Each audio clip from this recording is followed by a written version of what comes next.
안녕하세요. 백석문화대학교 안경광학과 박창원 교수입니다. 자, 이제 8주차 수업 들어가겠습니다. 자, 우리가 이제 양안시 검사 및 실습 총 정리해서 한번 머릿속에 이렇게 정리를 한번 해볼게요.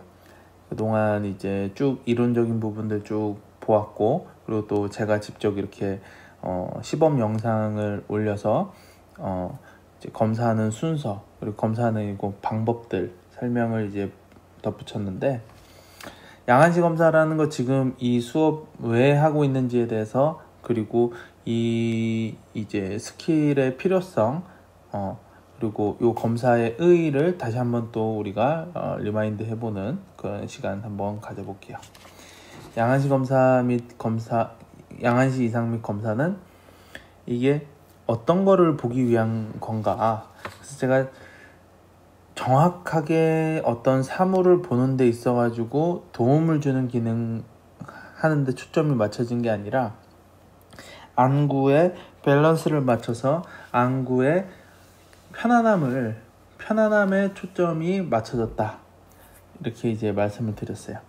눈알을 붙들고 있는 근육이 안구 하나당 6개의 근육이 바깥에 이렇게 붙어 있어요.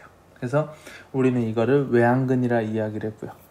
그래서 이 외안근의 근육을 평가하고 어떤 이상이 있는지, 그 이상이 있어서 얘가 작동을 잘 하지 못하는가, 어느 정도 균형을 맞추고 있는가, 그것을 검사하고 조사하는 검사예요.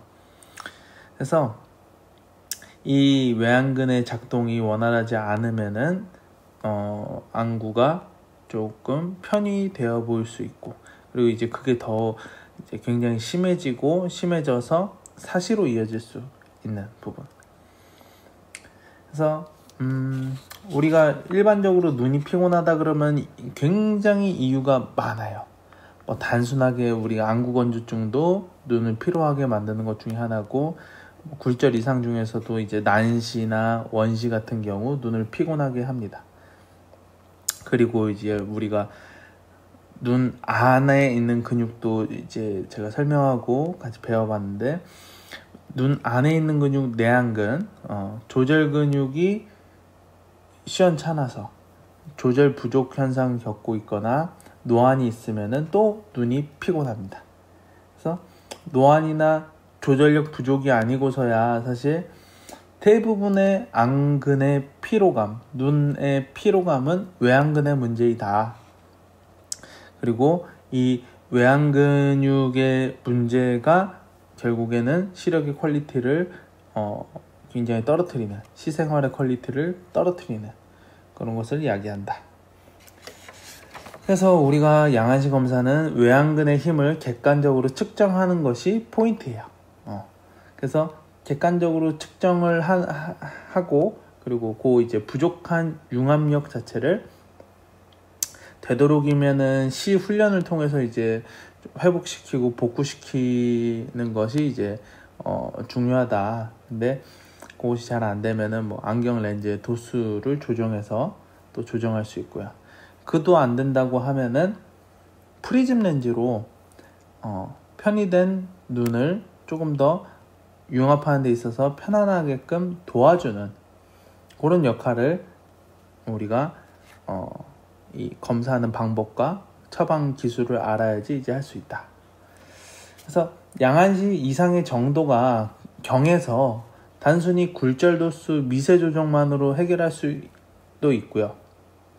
시훈련, 비전 세라피를 통해서 해결되면 좋지만은 그게 또 안 된다 그러면은 프리즘 렌즈 처방까지 한다.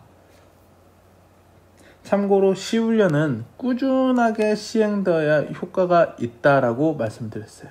그리고 일반적으로 내사위하고 외사위를 비교했을 때는 내사위암보다 외사위암에서 효과가 크다고 알려졌다고 이야기를 드렸습니다.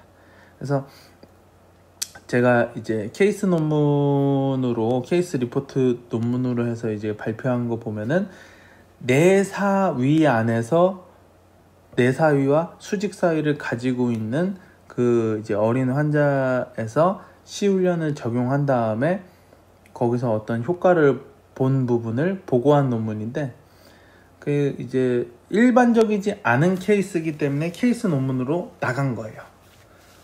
그만큼 아직까지는 내사위나 수직사위에서 시훈련을 적용해서 큰 성과를 보는 경우는 좀 극히 드물고요. 일반적으로 시훈련은 어디에 효과가 있다라고 알아두시면 되냐면은 외사위 안. 오케이. 그래서 지금 우리가 살고 있는 이 현대 사회의 시생활 자체가 조절하고 폭주 자극이 용이한 시 환경이다. 제가 이 얘기를 많이 드렸는데, 가만 생각해 보면 우리가 매일 아침에 일어나서 컴퓨터 보고 스마트폰 보고 텔레비전 보고 이 실내에서 생활하는 시간 보면 따져보면은 집에서도 그렇지만은 우리가 학교를 가서든지 아니면 회사를 나간다든지 거기 가서도 실내에서 근거리 생활하는 시간이 굉장히 많다. 근거리 업무 환경 자체가 근거리 주시 시간을 늘리겠죠. 그래서 많은 조절하고 많은 폭주가 요구되기 때문에 외사위보다는 내사위가 더욱 악화되기 쉬운 환경이다. 그래서 우리는 이제 내사위가 살기 굉장히 좀 취약한 환경에 있다. 이렇게 이해를 해주시면 됩니다. 그리고 또 우리 안경 처방하는 그 이제 인구의 통계를 보면은 거의 100에 90명 이상은 근시 처방이에요. 거의 대부분은 근시 안경 쓰고 있어요. 여러분들 친구들 보면은 거의 근시 난시를 같이 갖고 있는 근시성 안경을 쓰고 있는 경우가 거의 대부분일 거예요. 근데 가만 생각해 보세요. 우리가 근시 안경을 쓰고 근거리 작업을 굉장히 많이 합니다. 근시 안경을 쓰고 우리가 근거리 작업을 많이 한다. 잘 생각해 보세요. 광학 중심점을 기준으로 해가지고 우리 눈의 시선이 어디에 걸치게 되는지,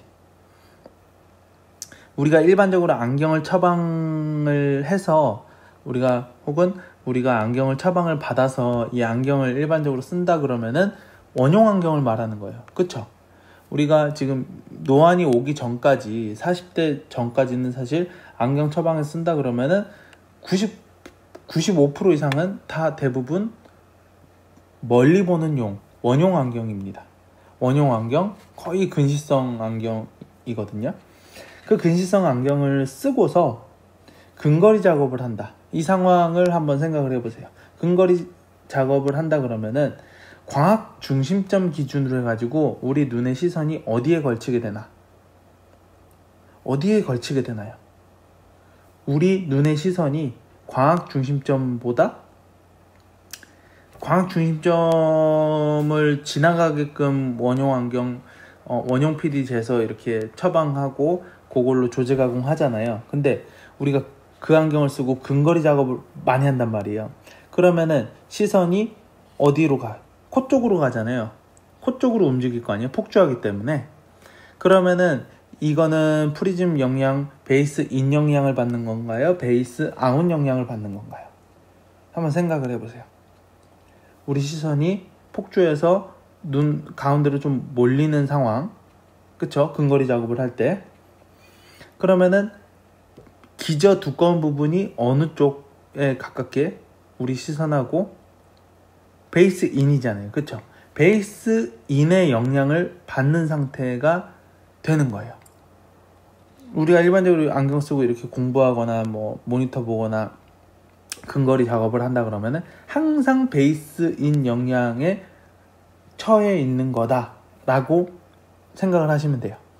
조제 가공 시간에 우리가 2학년 때 토릭 렌즈 시간에 제가 뭐 내사위 유발, 계산 부담, 베이스인 영향에서 4개인 이렇게 내가 외우라고 했던 거 혹시 기억나는지 모르겠네요. 베이스인 효과가 발생을 하면 계산 부담을 일으키고요. 그리고 내사위를 유발한다고 이렇게 이야기를 했습니다. 그래서 우리가 사는 이 시생활 환경 자체가 내사위가 많이 발생되고 증가될 수 있는 그런 환경이에요. 아셨죠? 근데 내사위는 문제점이 자각 증상이 심하다는 거. 자각 증상이 있고 이 시생활의 퀄리티가 굉장히 떨어진다는 거. 그래서 우리가 반드시 그 내사위를 잘 찾아서 검사를 하고 그 선별해가지고 우리 처방할 게 있으면 처방을 하고 우리가 신경을 많이 써야 되는 부분이 내사위다. 제가 이렇게 반복적으로 많이 말씀을 드렸어요. 그래서 우리는 요 분야가 블루오션이다. 이렇게 얘기를 드렸어요. 반대로 외사위 같은 경우는 증상이 별로 없고요. 우리 시생활 자체가 근거리에 많이 맞춰져 있어서 폭주를 많이 하기 때문에 조절을 많이 하기 때문에 그래서 증상이 있어도 그다지 심각한 상황까지 가지 않고요. 항상 이 조절과 폭주가 야기되는 이 환경에서 사실 매일 시 훈련하면서 어느 정도 교정을 하는 눈이 외사이안이에요. 그래서 적극적인 어떤 처방이 없이도 일반적인 상황에서 일반적인 시 환경에서 자연스럽게 해결되기 쉽다. 이렇게 아시면 됩니다. 외사이안은. 아셨죠?